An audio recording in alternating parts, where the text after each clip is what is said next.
early morning fire tears through a well-known bookstore. KTV's Jana Katsuyama live in Oakland, and you just spoke with the owner of that bookstore that was destroyed, Jana.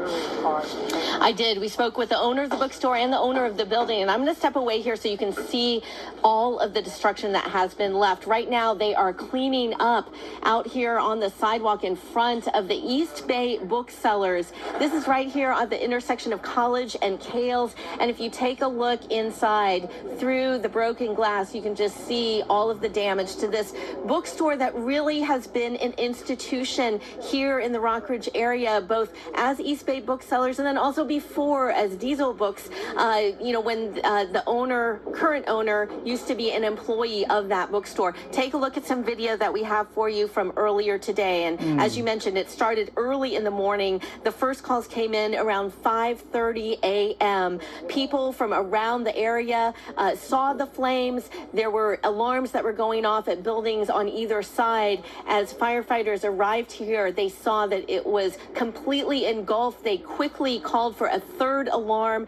got some trucks in here to try and attack it both from the front as well as the rear, where there were offices as well as an artwork that was up on the upper floors. We did talk to the owner of the bookstore who arrived here, saw all of this devastation, and he said that this has been having a ripple effect for people who love this institution. Here is what he had to say.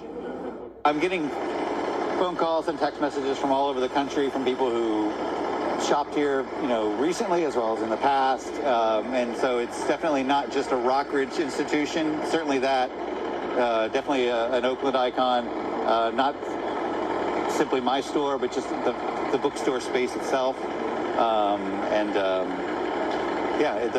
The loss is felt very far and wide. We understand from the fire department that 4 people were displaced. 1 civilian was injured. They were able to get this under control and prevent it from spreading to the building, the bar George and Waltz next door. But if you take a look back here live, you can see that they have red tagged this building.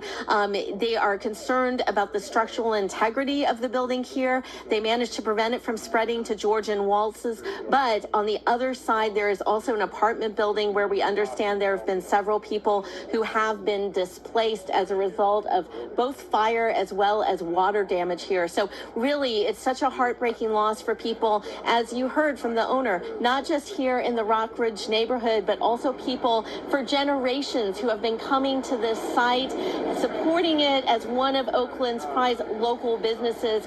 I did talk with somebody who is part of the Rockridge District Association. He tells me that they are a really close-knit group of businesses here. They're going to try and see what they can do to support this business. But for now, it is just heartbreaking to see the loss here, the books, and also just for the people who have the memories here. They are hoping to rebuild, but certainly it's going to take a lot, as you can see. Yeah, several